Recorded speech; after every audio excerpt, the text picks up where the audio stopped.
Hey, what's up guys? Welcome back to the channel. In this video, once again, I'm standing here at my whiteboard and I want to go through 6 practices I've been doing that really helped me get a better understanding of what discipline really is. By doing these 6 things, I promise you that you will have to develop this characteristic, this very important trait if you want to accomplish them, because they're pretty tough, very tough mentally, and if you want to grow as a person, discipline is something that you really need to get a grasp on.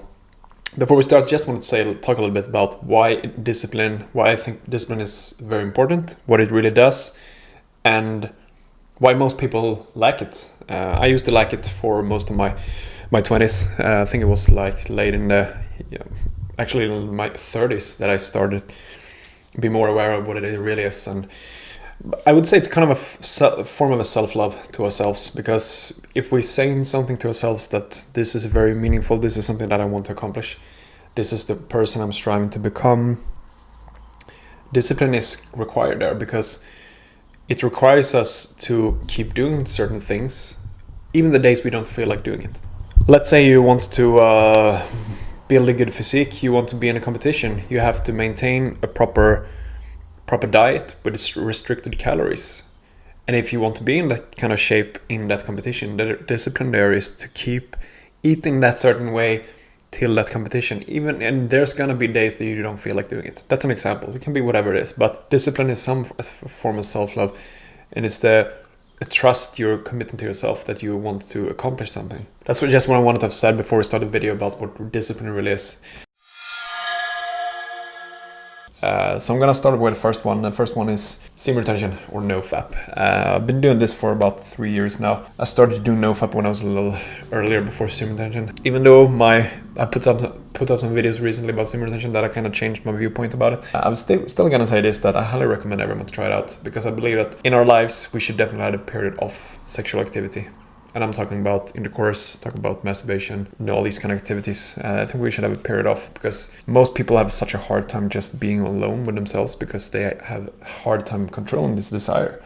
I would say that the sexual desire is rooted in all of us because it's so strong, and it's that for a reason, because we want to be able to move our genes forward and reproduce. So only after like self-preservation, I mean to survive, we kind of tend to put this one on the highest tier. So being able to do these things, being able to go for a period without touching yourself, without being with a woman, kind of like cut this habit or this desire just down for a bit, is very good, very crucial.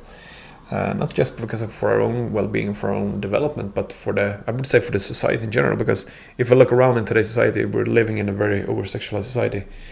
People just can't control this. It's a difference between doing one thing because you really want to do it, because you really enjoy that activity, but it's a totally different thing being a slave to it, to being run by it because you can't control it. It runs you. It basically runs your life, and without it you feel miserable, you hate your life, you feel just being miserable and in suffering all the time. By controlling this, you will definitely build a lot of mental strength. You will build this habit of discipline, because like I said, not touching yourself and not being with a woman is going to be pretty tough. But in today's world is also faced with a lot of distractions. It doesn't matter where we are. We can go into the gym and have a good workout, and you're definitely gonna be distracted there. There's a lot of beautiful women. They are dressing maybe not so appropriate, you could say, but that's their choice. If they want to look good and attract a mate, that's their choices. So we gotta come to the point that we can control ourselves, that we can focus on what we're gonna do, even though they are around. But it's not there. It's everywhere. It's like I said, gym. You go online. You go on TikTok, you go on Facebook, Instagram, whatever it is. It's millions of models and people that are exploiting their nude parts, basically. Movies, TV shows, the same. It's like everywhere. I mean, you can walk on the street into the city and you're gonna be bombarded with commercials also about... It's always things that are like referred to sexual activity as well. I mean, it's everywhere. And we kind of like been programmed also by society from our childhood, like when we grew up. I don't know if you noticed it, but if you look at the old Disney movies, this is kind of like not even a secret anymore, but there's a lot of hidden sex messages in Disney movies. They are like programming the kids from a very young age to kind of release all the time, because by doing that, we are programming ourselves into becoming very weak, and we are becoming slaves to this desire. So we have to stop this, and we have to get to the point where we can control ourselves, have self-mastery. That's what this is all about. So that's why I put it takes a lot of enormous self-control to be able to stand against this. I think it was a lot easier before, like when we didn't have this technology that we have now. I also think a lot of people had purer mind. They weren't like filling the minds with all these kind of fantasies that most of us have, because we put the mind on different things. We put the mind on more important things that would help the society. I think that's one of the reasons why we used to have such beautiful architecture before, and the buildings were amazing. If you look now, it's a lot of like boxes, basically, just metal constructions, concrete boxes, not very beautiful.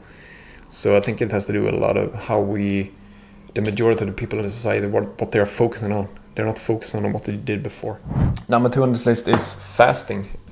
This is also a huge one. You can say that this is where self-preservation comes in, because we need to have food in order to survive. Being able to withstand from eating all the time, takes also enormous amount of self-mastery to say no to just have food all the time and processing things. I started doing intermittent fasting for, I think it's about 2.5 years now, and man, it's been so interesting to observe how you feel and how you operate when you don't eat all the time. I would say it's a very big difference between what you're eating and what of foods you're eating, obviously, because a lot of the foods, that's why I always recommend eating more fruits, because that's more mimicking of a fast, because it's very easy digestible, it takes a very minimum amount of energy to break down if you compare it to a lot of the standard diets out there. Doesn't leave any waste either. But fasting is very powerful in that way, because you finally letting the digestive system rest, because the body uses about 30% of its daily energy consumption to process food.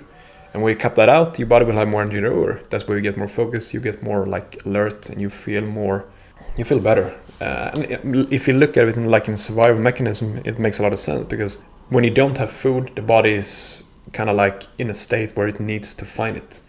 And what happens, the body will get into a state where it's more alert, more focus, more like assertive what it wants. So it kind of makes a lot of sense why those kind of things will show up when you fast. You can also, of course, experience a lot of detox symptoms, because the body wants to heal itself all the time, so it wants to put out bad stuff that are in the system. So one of the things that will occur is detox symptoms, headache, maybe feel a little lethargic and tired from time to time, depending on how much toxins you have in the system, obviously, and also how long the fast is. If we're talking like intermittent fasting, we're talking maybe like 16, 18, 20 hours, that's okay. But if we're going beyond that and we're going into more long-term fasting, then you will most of the times experience detox symptoms.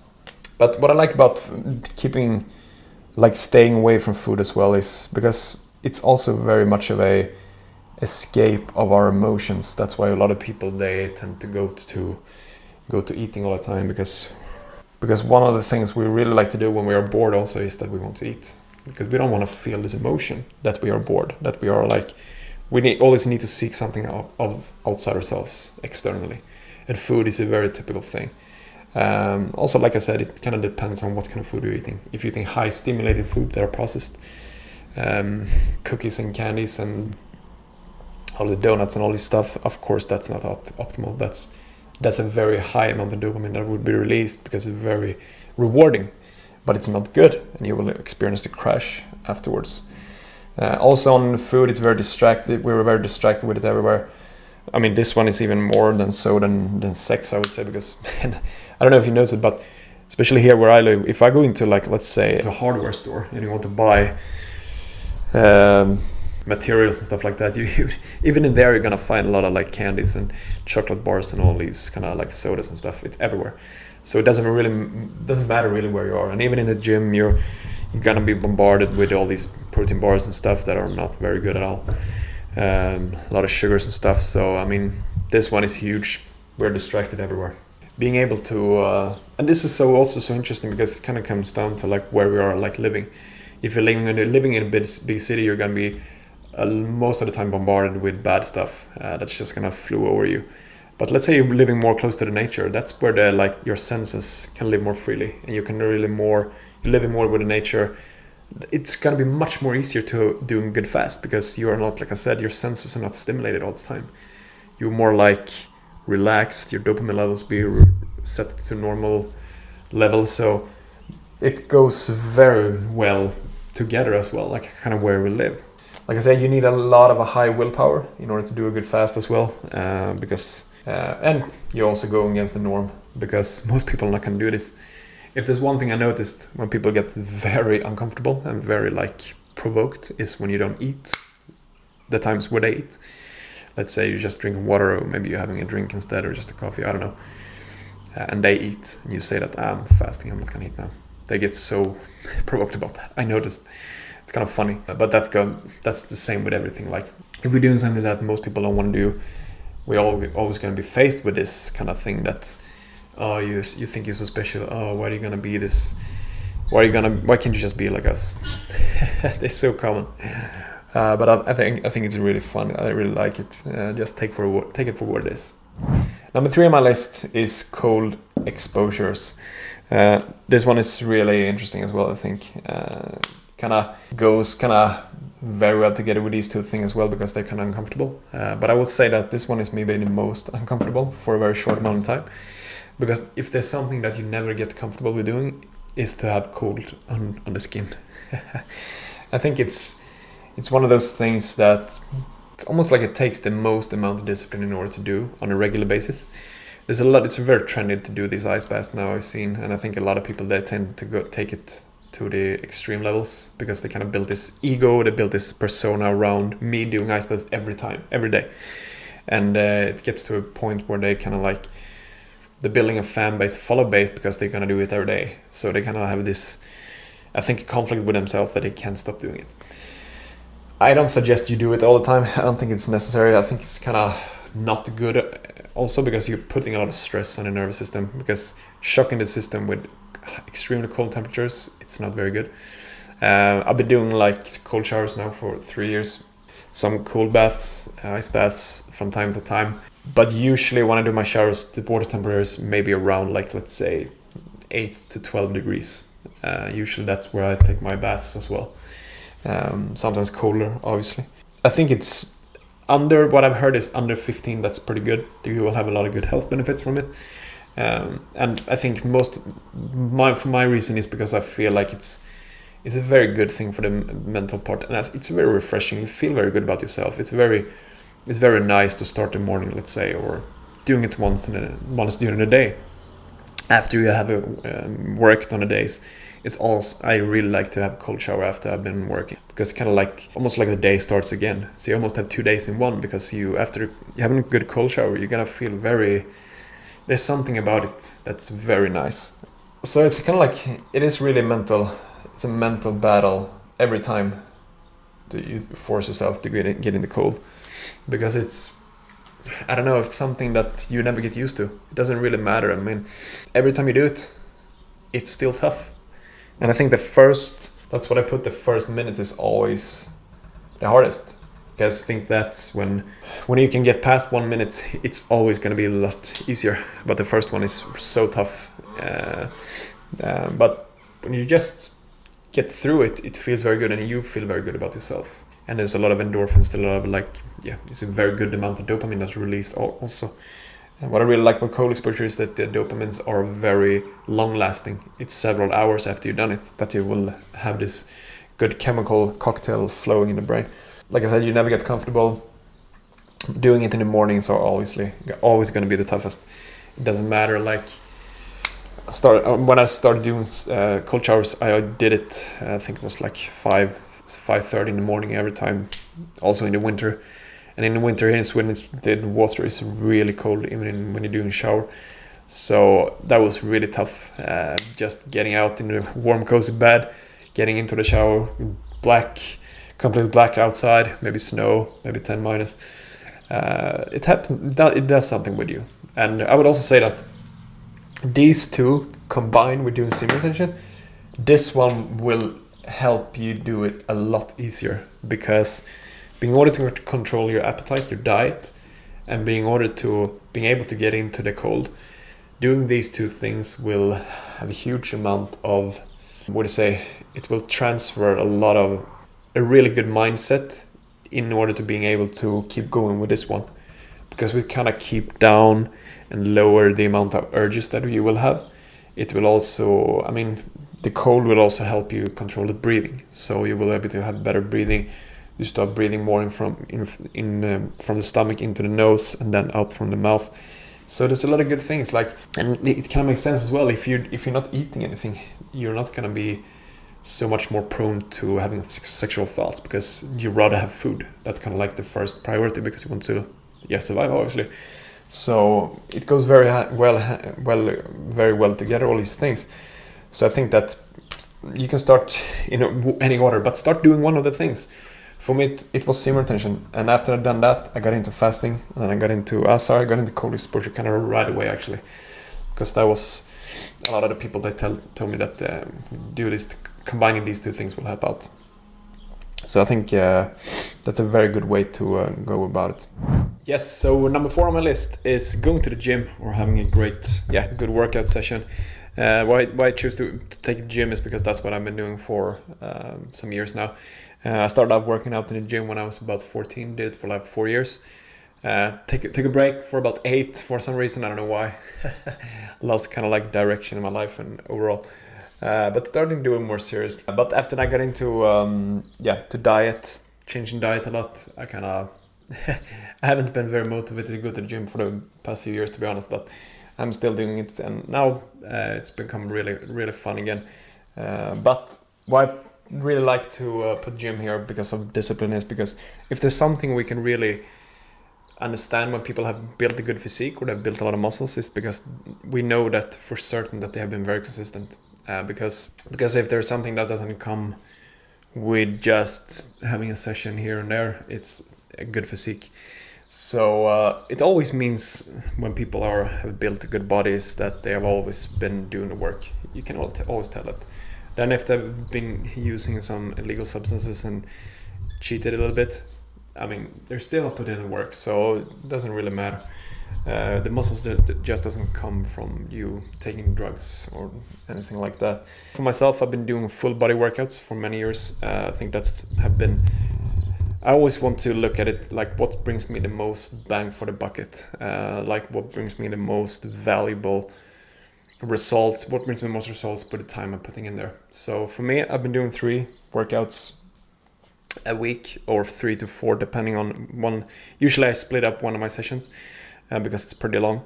So when I do full body workouts, they can take some time, because I always focus more on the compound lifts. So you have like deadlifts, you have squats, shoulder press or overhead press. You have barbell row, bent over barbell row, pull-ups, chin-ups, and all these lifts. So that has always been the exercise that I've been most consistent with. Also, what I really like about the discipline part is that doing a workout where you're doing progressive overload is always going to be very challenging for you, because you're always looking for increasing either your repetition, your sets, or your load on the workouts. So the amount of kilograms you weigh lifting, or pounds, where you are now in the world. So that's always going to be tough. If you go to I always like to view it like this. If you're not going to your workout session and you're a little bit nervous, then you're not working out properly, because you're always going to go there and be a little bit nervous, because it's always going to be challenging for you. So if you're going to go there and you're going to do, let's say, squats, or you're going to do chin-ups, because those two I think is the exercise I always have brought me the most amount of anxiety, because I pull-ups also. But those exercises have always been like the most hardest for me mentally. And that's the whole point. Like if you go there, you're like, the exercises, the sessions are light, and you're just going there socializing with people, having a good time. It's not really for the purpose that I'm talking about here. You can do that, of course, if that's what you want, but you're not gonna get very good results. But if you go to the gym and you're feeling like a little bit of anxiety, feeling a bit about that it's something that really challenges you, that's a really good sign, and that's the whole point. That's what we're looking for.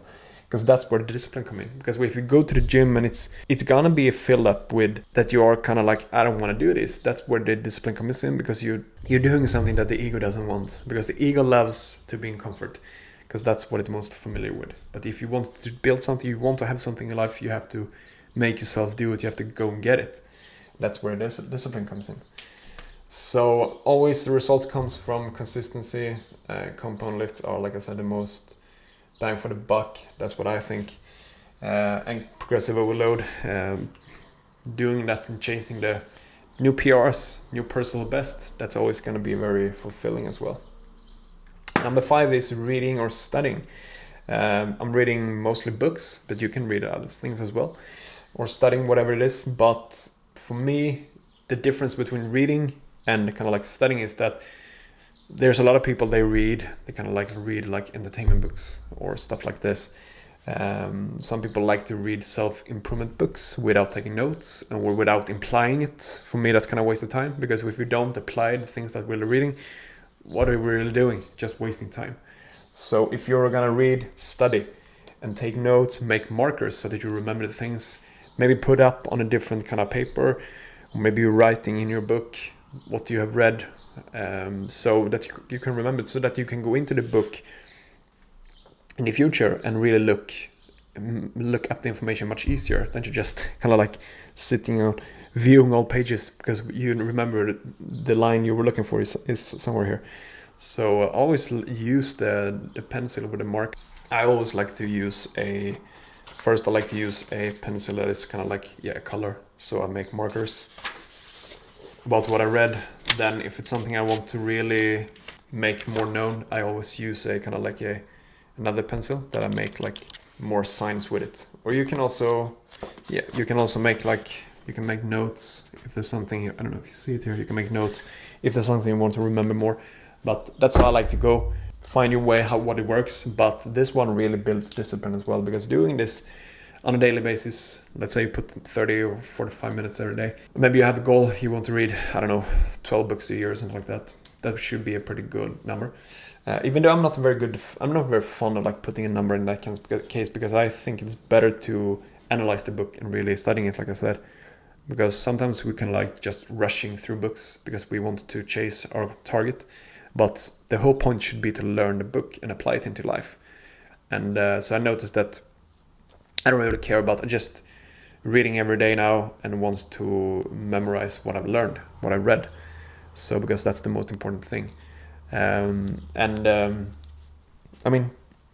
Sometimes you can get stuck with a book, have several options available. So if you don't feel motivated or inspired reading maybe like a book that is on health or diet, or maybe it's spirituality or contemplation or going inside yourself or something like that, you change to another.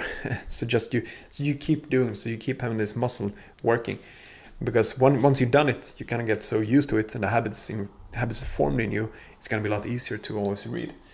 Number 6 is meditating. My whole view of meditating has changed over this year. So I realized that meditating is just a state of mind. You should be in a meditative state all the time. That means that you are like abstaining from thought, basically, so that you don't overthink all the time. You just kind of like calm as you are, and you're doing a certain thing with your full focus and attention in the present moment. We kind of like had this idea about meditating that we should just sit and do like this and all this kind of stuff. If you haven't done this, I will always recommend to start meditating in a traditional way, or the kind of accepted way, that you sit down, maybe with some music, or out in the nature, and you sit with yourself and meditate, because that's something that most people are very afraid to do, especially in the modern world. I think a lot of people, they run away from this so bad, because they don't want to sit alone with themselves, because it's very hard, because people are so overstimulated in today's society. They always have to have something going on. Even if they're eating something, they're watching a movie, they have to have something besides they're flipping with the phone. They can't just be with one certain specific tasks and do that with full attention. They have to have something else stimulating them. Driving a car, we have to have something on the radio, or listening to a podcast. We have to drink something. Sometimes we have to eat something. People need to do something all the time. So you learning to meditate will get you into a much more calmer way and a calmer person. And it's also very connected to semen retention and diet, because eating a clean diet and eating more of a natural diet is gonna have a much impact on your health, because you will produce a lot less cortisol and adrenaline, so you will be more calmer as a person, and it will be much easier to meditate. And semen retention will be a lot easier as well if you be more calm, you don't act on thoughts and reactions all the time. And everything comes down to like the thoughts, because let's say when we get aroused, for instance, when we're practicing semen retention, it's because our thought has been kind of like, we put so much attention and focus on the thought, so we kind of like build on it, marinate on it, and then it's kind of like expands to a degree where we can't control it. But if you get to the point where you don't think that much, you are, like I said, more calm, more in awareness, more in the now, that's going to be a lot easier. So I think everything is so very well connected, but they go very well together. But if you have never done it, I would absolutely encourage you to try meditating. Go for 5 minutes, do that, have that as target, and then increase. Nowadays I actually don't even meditate that much, because I've been practicing abstaining from thoughts for some months now. It does really help, so I'm kind of like in a meditative state all the time, which is amazing, to be honest. It's life-changing, I'm not kidding. It's very nice, and easier said than done though. It's not easy, but you gotta keep practicing. If you liked the video, what I talked about, these 6 teachings, these 6 practices that I've been doing that have really taught me what discipline is. Because if you're gonna keep doing this, you will learn what discipline is for sure. If you like the video, hit the like button, subscribe to the channel for more videos, and share it to someone you know who might need to see information like this. Also hit the like button to help with the algorithms. But yeah, I'm pretty good with this, so leave a comment down below if you agree with me, it's something you thought I missed. Maybe you have something else that you like that takes a lot of discipline in order to accomplish. Put it up there down below in the comment as well. That's it for today. Talk soon again, guys. Take care.